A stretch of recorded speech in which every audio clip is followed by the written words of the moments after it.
संजानी toll plaza के करीब 3 कैदी वैन्स पर हमला। आईजी इस्लामाबाद के मुताबिक तमाम कैदियों को दोबारा गिरफ्तार कर लिया गया। हमलावरों और पुलिस के दरमियान फायरिंग का तबादला हुआ। हमलावरों की तादाद 15 से 18 थी। हमलावरों में से 4 मुल्जिमान को गिरफ्तार कर लिया गया। वैन में तहरीक इंसाफ के MPAs अनवर ज़ेब, मलिक लियाकत, यासिर कुरैशी समेत 187 कैदी थे। गिरफ्तार मुल्जिमान के खिलाफ मुकदमा दर्ज किए जाएंगे। फलस्तीन लबनान में होने वाली जंग दरअसल कफ्र इस्लाम की जंग है। फलस्तीन का 2 रियासती हल ख्वाब नहीं, जिसकी कोई हैसियत नहीं। ईरानी सफ़ीर रजा अमीरी मकदम की सीनियर सहाफ़ियों से मुलाकात में गुफ्तगू। कहा, अमरीका बराह रास्त इसराइल की पुष्ट पनाही के साथ फलस्तीन लबनान की जंग जारी रखे हुए है। ईरान ने इसराइल को भरपूर जवाब दिया है। अगर दोबारा गलती की तो मजीद करारा जवाब दिया जाएगा। और कराची के अवाम के लिए बुरी खबर। नेपरा ने कराची के लिए बिजली 3 रुपए 3 पैसे फी यूनिट मजीद महंगी कर दी। बिजली की कीमत में इजाफा जुलाई 2024 की माहाना एडजस्टमेंट में किया गया।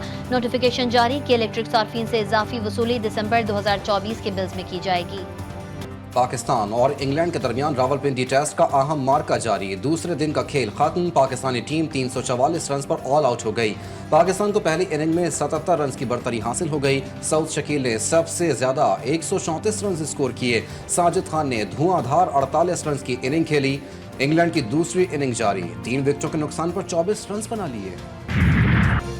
मर्द मैदान किसे कहते हैं, साजिद खान ने बता दिया। रावलपिंडी टेस्ट की पहली इनिंग में 6 विकेट लेने के बाद साजिद खान का बल्ला भी खूब चला। 48 रन नॉट आउट की बारी में साजिद ने 4 जोरदार छक्के लगाकर इंग्लिश बॉलर्स के छक्के छुड़ा दिए। बैटिंग करते हुए साजिद खान के गेंद भी लगी, खून भी निकला, मगर डटे रहे। डेरा इस्माइल खान में फितनतुल खवारिज के दहशत गर्दों का FC चेक पोस्ट पर हमला। 10 FC एहलकार शहीद। दहशत गर्दों ने रात की तारीकी में चेक पोस्ट पर हमला किया।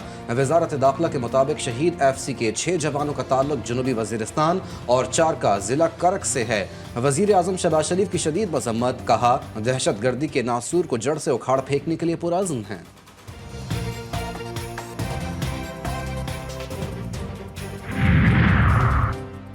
चीफ जस्टिस ऑफ पाकिस्तान के रिटायरमेंट। सुप्रीम कोर्ट में full court reference. Chief justice Qazi Faez Isa का खिताब। कहा, एक कागज़ एक पार्टी के लिए फ़ायदे और एक के लिए खिलाफ होता है। सच क्या है सिर्फ अल्लाह ही जानता है। चीफ जस्टिस बलूचिस्तान बनने के बाद ज़िंदगी बदल गई। बलूचिस्तान में जो काम किए उनका लोगों को मालूम है।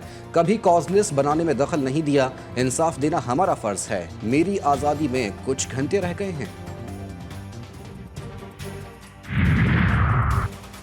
चीफ जस्टिस से बहुत कुछ सीखने को मिला। चीफ जस्टिस बहुत अच्छा वक्त गुजार कर जा रहे हैं।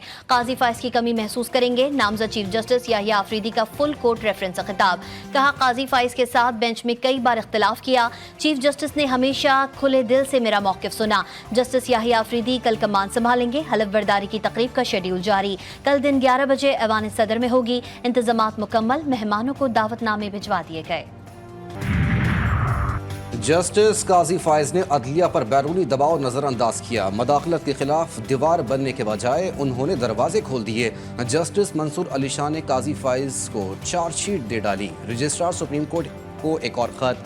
फुल कोर्ट रेफरेंस में शिरकत से माजरत। काजी फाइज के रवैये को शुतुरमुर्ग से तशबीह दे दी। जस्टिस मंसूर ने खत में लिखा, ऐसे दौर का जश्न मनाने से पैगाम जाएगा कि चीफ जस्टिस अपने इदारे से बेवफा, इदारे की ताकत को कमज़ोर, छोटा और घटिया अमल कर सकता है। जस्टिस काजी फाइज ने उन लोगों को रास्ता दिया जो अपने मफाद के लिए अदालतों को कमज़ोर करना चाहते थे।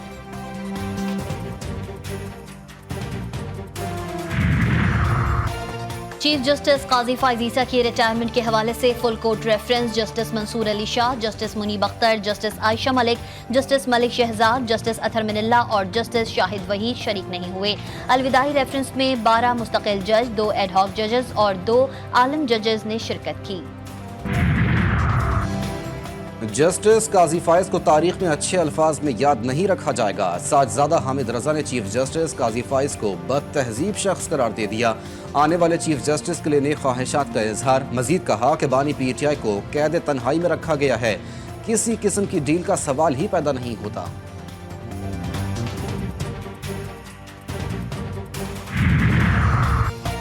27वीं तरमीम नहीं आएगी, भरपूर मुखालफत करेंगे। JUI सरबराह मौलाना फजल रहमान ने वाजे कर दिया।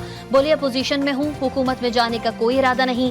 जलसे जुलूस पुरतशद्दुद मुजाहिरों और गिरफ्तारियों के हक में नहीं, मुल्क में माशी इस्तेहकाम की जरूरत है।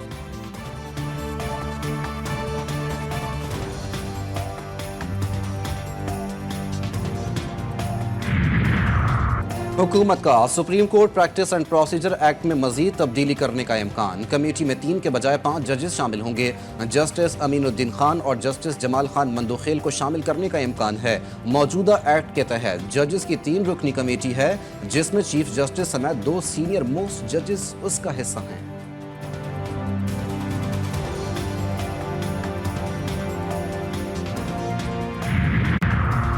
बानी PTI के लिए 2 दिन में 2 खुशखबरियां। गुज़िश्ता रोज अहलिया, आज बहनों की रिहाई की खुशी।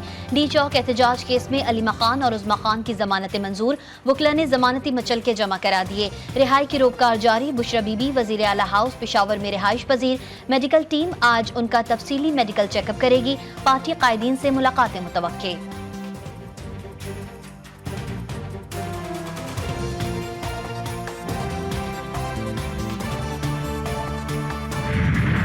उन्होंने जेल गुजारा, जिस तरीके से वो खुद बनीगाला से चल के अडियाला गई और ये सब कुछ, तो इसलिए कोई इनारो नहीं है। मेरिट पे हुआ इंशाल्लाह और मेरिट पे होगी। मेरा ख्याल है चंद दिन शायद क्याम करेगी पेशावर में और फिर आएगी इधर अदालत में भी पेश होगी। खान साहब के साथ मुलाकात के लिए आएगी।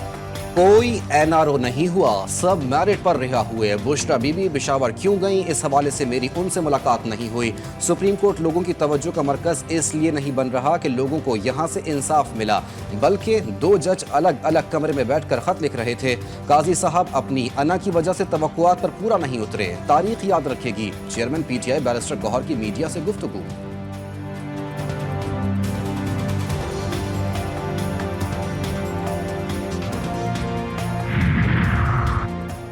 और गुज़िश्ता रात कहा था कि बानी PTI की बहनों की रिहाई के लिए कोशिश करूंगा। आज अल्हम्दुलिल्लाह उनकी जमानत हो चुकी है। मेरा एक और वादा और दावा पूरा हो गया। सेनेटर फैसल वावडा ने अपने ट्वीट में कहा कि कौम को उनकी असलियत समझ नहीं आ रही कि क्या गेम हो रहा है। बिकाऊ लीडरशिप एक बार भी उन्हें पूछने नहीं गई।